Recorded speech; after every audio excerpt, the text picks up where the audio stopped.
Você é só um fardo agora, mãe. Aceite isso de uma vez. As palavras da minha própria filha cortaram mais fundo que o bisturi que havia operado minha coluna 3 meses atrás.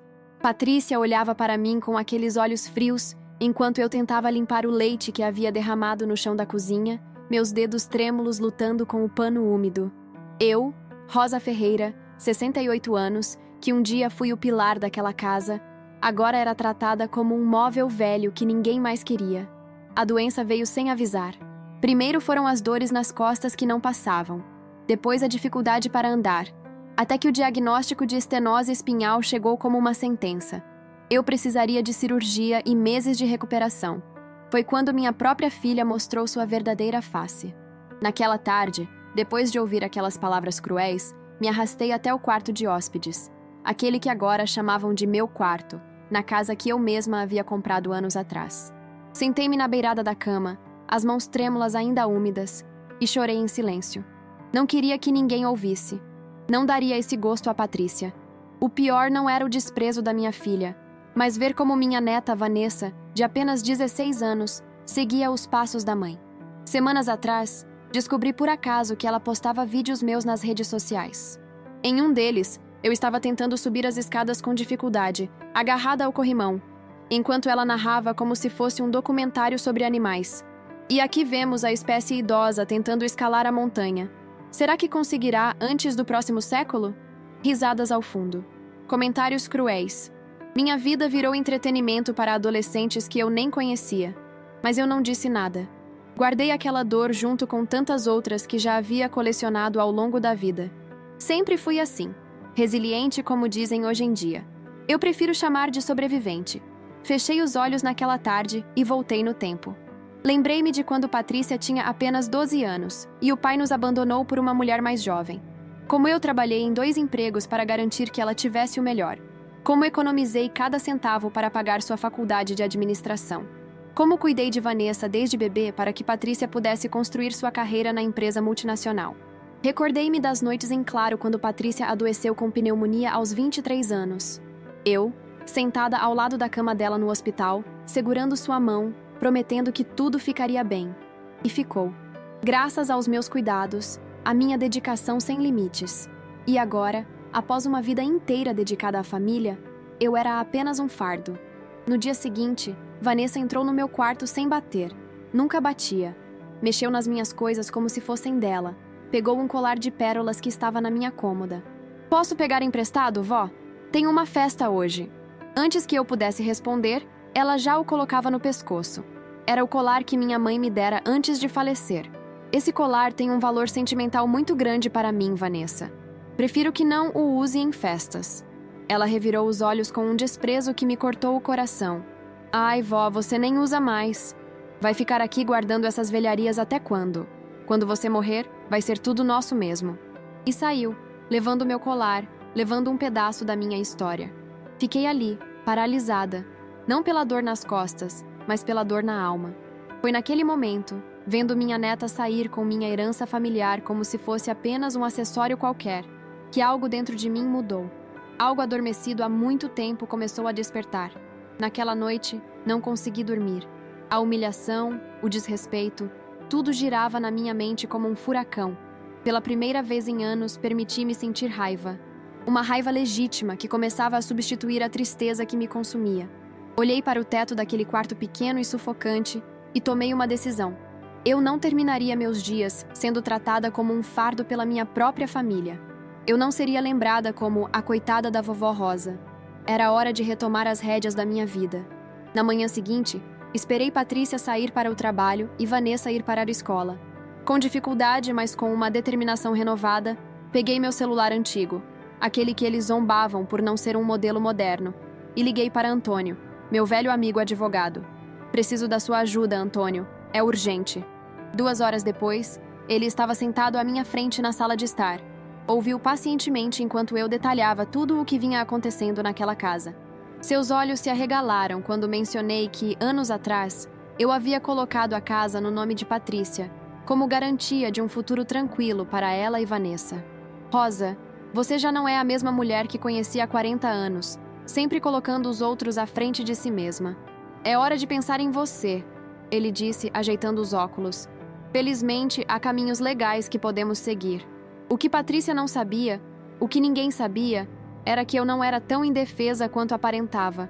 Antes de me aposentar como enfermeira-chefe do Hospital Central, eu havia investido sabiamente ao longo dos anos. Pequenas quantias que, com o tempo e bons conselhos, tornaram-se uma fortuna considerável. Antônio e eu passamos a tarde inteira elaborando um plano.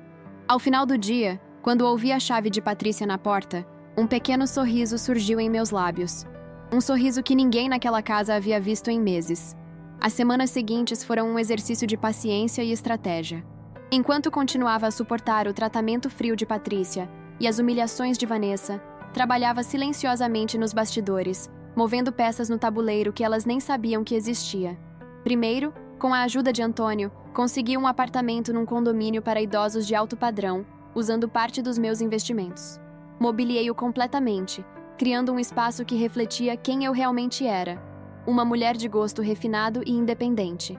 Em seguida, contratei uma equipe de enfermagem particular que me ajudaria na recuperação da cirurgia, profissionais competentes que, ao contrário da minha filha, me tratariam com o respeito que eu merecia. Por fim, o passo mais difícil, com a ajuda de um técnico indicado por Antônio, recuperei todos os vídeos humilhantes que Vanessa havia postado de mim.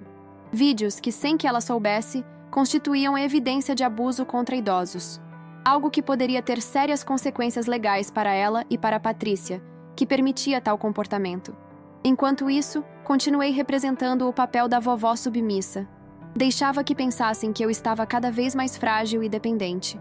Na verdade, com sessões de fisioterapia secretas 3 vezes por semana, eu estava ficando mais forte a cada dia. O grande dia chegou exatamente 3 meses depois daquela tarde em que Patrícia me chamou de fardo. Era um domingo, e eu havia pedido a Antônio que viesse para um almoço em família. Patrícia estranhou quando mencionei que teria uma visita, mas não se opôs. Talvez pensando que seria uma boa oportunidade para mostrar ao mundo o quanto era bondosa por cuidar da mãe doente. Preparei o almoço eu mesma, ignorando as dores nas costas. Fiz o estrogonofe que Patrícia tanto amava na infância, aquele mesmo que eu preparava nos aniversários dela, quando éramos apenas nós duas contra o mundo. Quando Antônio chegou, Patrícia o recebeu com um sorriso forçado. Vanessa nem se deu ao trabalho de levantar os olhos do celular. "Que bom que pôde vir, Dr. Antônio", disse Patrícia, usando aquele tom artificial que reservava para impressionar pessoas de fora. "Mamãe estava ansiosa pela sua visita." "Não tão ansiosa quanto eu", respondeu Antônio, piscando para mim discretamente enquanto entrava com sua pasta de couro. Sentamos à mesa de jantar que eu havia arrumado com esmero. A mesma mesa onde, anos atrás, eu ajudava Patrícia com a lição de casa e onde, mais recentemente, ouvia comentários sobre como eu era lenta para comer. "Antes de começarmos", eu disse com uma voz mais firme do que eles haviam ouvido em meses, "tenho alguns assuntos para discutir." Patrícia ergueu as sobrancelhas, surpresa com meu tom. Vanessa finalmente largou o celular, talvez percebendo que algo estava diferente. "Antônio não está aqui apenas como convidado", continuei. "Ele está aqui como meu advogado." "Advogado?" Patrícia riu nervosamente. "Mamãe, do que você está falando?" Foi então que coloquei sobre a mesa uma pasta com documentos. Antônio assentiu, encorajando-me a continuar. "Nestas últimas semanas, tenho observado como vocês duas me tratam nesta casa. Uma casa que, devo lembrar, foi comprada com o dinheiro do meu trabalho de uma vida inteira." Vi o rosto de Patrícia empalidecer. "Vanessa."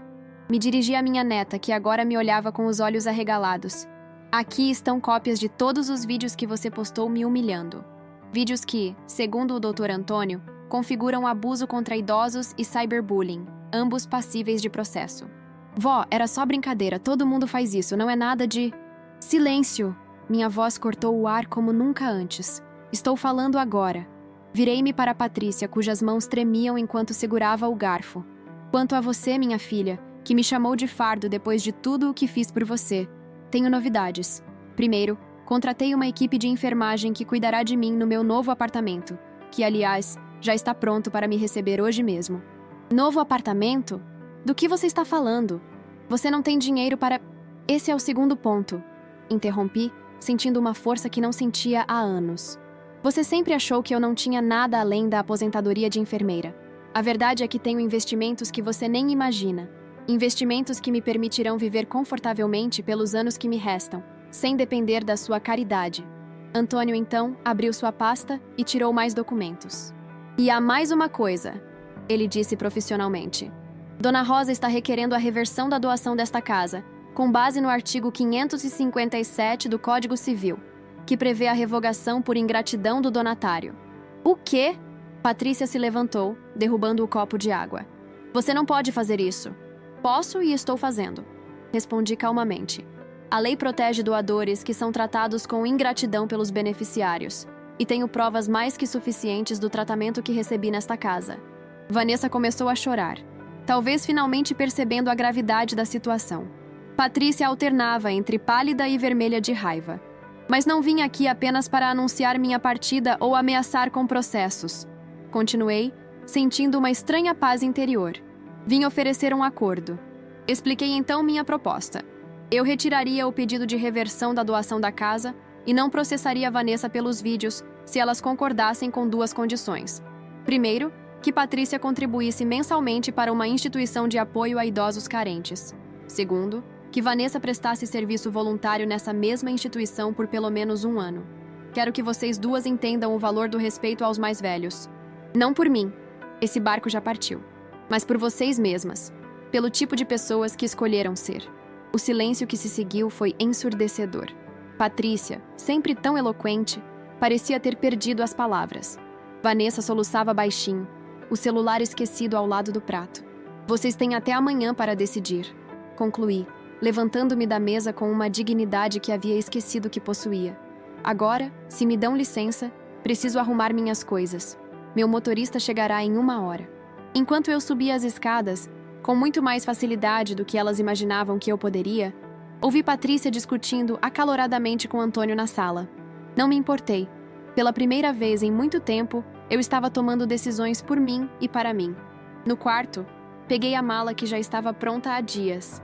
Abri a gaveta da cômoda e retirei uma caixa de veludo azul onde guardava minhas poucas joias.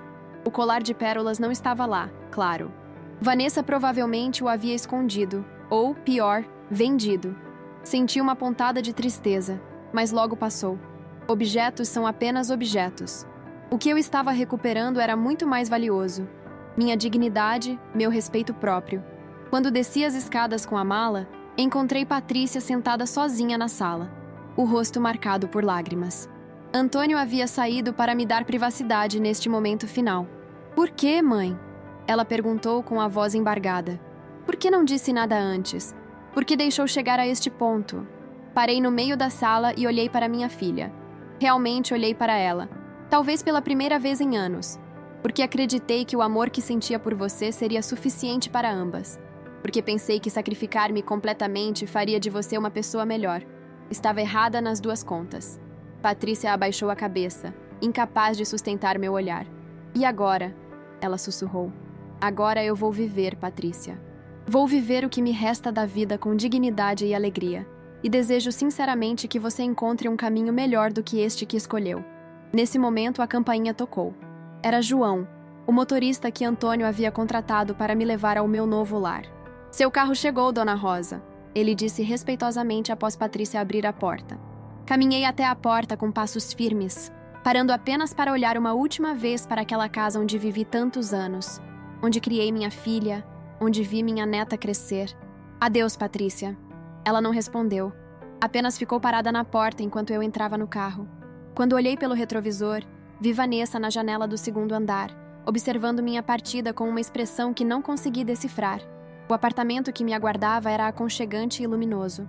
Móveis novos, paredes em tons suaves de azul, minha cor favorita, e uma varanda com vista para um pequeno parque, tão diferente do quarto sufocante onde me confinaram. Maria, a enfermeira-chefe da equipe que cuidaria de mim, me recebeu com um sorriso genuíno. Bem-vinda ao seu novo lar, Dona Rosa. Estávamos ansiosos pela sua chegada. Nos dias que se seguiram, experimentei algo que havia esquecido. Ser tratada com respeito e consideração. Minhas sessões de fisioterapia continuaram, e eu fazia progressos constantes. As dores diminuíam gradualmente, e minha mobilidade melhorava. 1 semana depois da minha saída, recebi a visita de Antônio. Ele trazia notícias de Patrícia e Vanessa. Elas aceitaram suas condições. Ele disse enquanto tomávamos chá na minha nova sala de estar. Patrícia já fez o primeiro depósito para a instituição e Vanessa começará o trabalho voluntário no próximo fim de semana. Assenti, sentindo uma mistura de alívio e tristeza. E tem mais uma coisa. Ele continuou, tirando algo do bolso. Era uma caixinha de veludo azul. Vanessa me pediu para entregar isso a você. Disse que sente muito. Abri a caixinha com dedos trêmulos. Lá estava meu colar de pérolas, intacto. Junto havia um bilhete escrito à mão. Desculpe, vovó. Eu não sabia o valor que isso tinha para você. Vê. Fechei os olhos por um momento, deixando que as emoções me atravessassem. Não era um pedido de perdão completo, nem uma garantia de que tudo se resolveria, mas era um começo. Nas semanas seguintes, comecei a reconstruir minha vida. Fiz amizade com outros moradores do condomínio, pessoas da minha idade que também tinham histórias para contar, dores para compartilhar e, acima de tudo, vida para viver. Retomei antigos hobbies, a pintura, a leitura, o tricô que tanto me acalmava. Matriculei-me em um curso de informática para idosos. Ironicamente, agora eu sabia mais sobre redes sociais do que gostaria, graças aos vídeos de Vanessa. 3 meses depois da minha saída, recebi um telefonema inesperado. Era Patrícia. Mãe, sei que não mereço, mas... posso visitá-la? Hesitei. A dor ainda estava lá, as memórias das humilhações ainda frescas. Sim, respondi finalmente. Domingo à tarde seria bom. Quando ela chegou, notei que parecia diferente. Menos arrogante, menos segura de si. Talvez até um pouco mais parecida com a menina que eu havia criado, antes que o mundo a endurecesse. Nossa conversa foi difícil, cheia de silêncios desconfortáveis e palavras hesitantes. Patrícia tentou explicar seu comportamento. O estresse no trabalho, o divórcio que nunca mencionou, as dívidas que acumulou tentando manter um estilo de vida que não podia sustentar.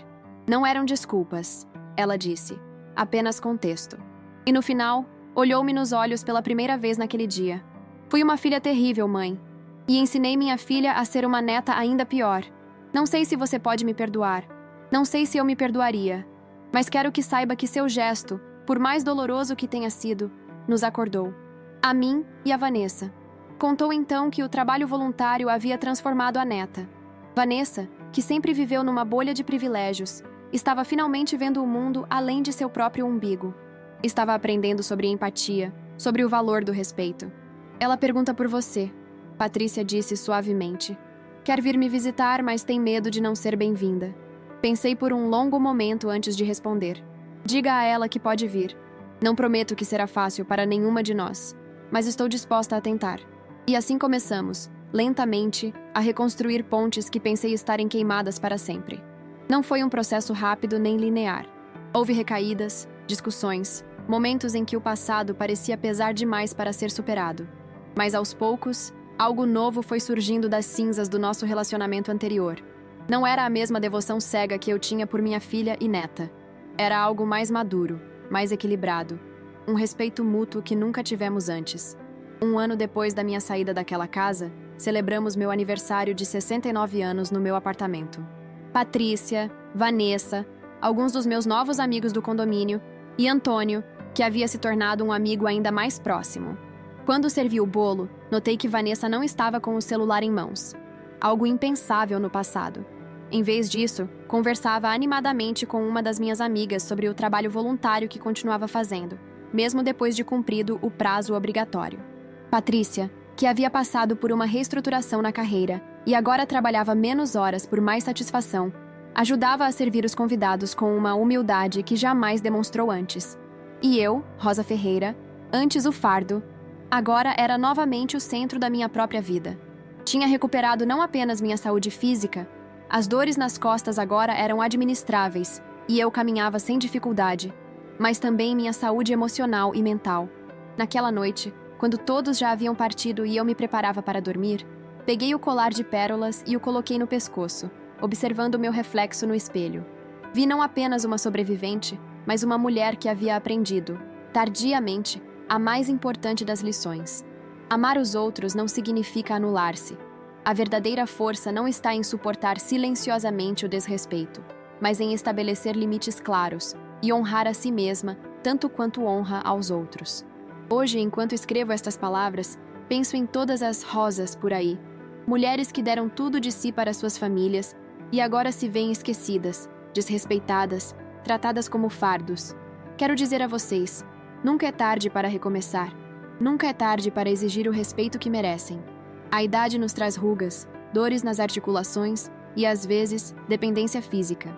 Mas também nos traz sabedoria, experiência e o direito inquestionável de sermos tratados com dignidade até o último de nossos dias. Se algo aprendi nesta jornada, foi que o silêncio nem sempre é ouro. Às vezes, o silêncio é apenas uma prisão que construímos para nós mesmos, tijolo por tijolo, sacrifício por sacrifício, até nos esquecermos de quem realmente somos. Minha libertação começou no momento em que decidi falar. Que a sua também possa começar hoje. Se essa história te tocou, curta, compartilhe e comente de onde você está ouvindo. Quero saber até onde minha história vai chegar.